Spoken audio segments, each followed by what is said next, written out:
নির্বাচন কমিশন থেকে যুক্ত হচ্ছেন সহকর্মী অনুপ পিয়াল। অনুপ, নির্বাচন কমিশনের শেষ কি তথ্য আছে আপনার কাছে?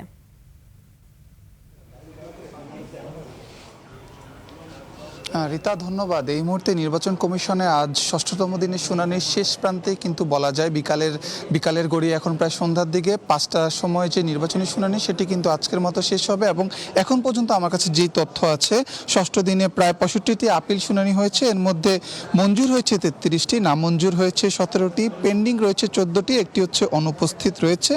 আরও যে বাকি 35টি শুনানি সেগুলো কিন্তু বাকি রয়েছে এবং সেগুলো কিন্তু চলমান রয়েছে।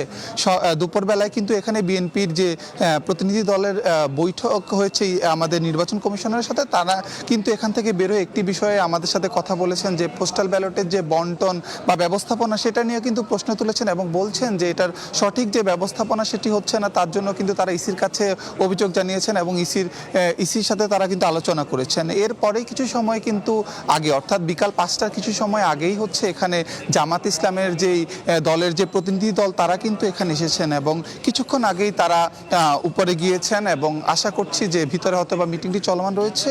এরপরে যে জিনিসটি ষষ্ঠতম দিনের মতো যেই আজকে যেই শুনানি চলছে সেই শুনানির কিন্তু শেষ প্রান্তে বলতে গেলে আর 35টি শুনানি আছে সেগুলো চলছে। সেগুলোর পরে আমাদেরকে বাকি তথ্য জানাবে যে আজ কয়জনের হচ্ছে যে নির্বাচনের শুনানি মঞ্জুর হলো বা না মঞ্জুর হলো, সেই জিনিসগুলো কিন্তু রয়েছে। একটি জিনিস আপনাকে জানিয়ে রাখি যে ফিরোজপুর 1 আসনে জামায়াত ইসলামের প্রার্থী মাসুদ সাইদির আপিল কিন্তু নামঞ্জুর করেছে এবং অপরদিকে বিএনপির প্রার্থী আলমগীর হোসেনের মনোনয়নকে কিন্তু বৈধ ঘোষণা করেছে নির্বাচন কমিশনার। সব মিলিয়ে কিন্তু নির্বাচন কমিশনের শেষ সময়ে কিন্তু আমরা অপেক্ষায় আছি ষষ্ঠতম দিনে কতজনের আপিল শুনানি মঞ্জুর হয়, কতজনেরটা নামঞ্জুর হয়, সেই হিসাবের জন্য কিন্তু আমরা রয়েছি এখানে। রিতা।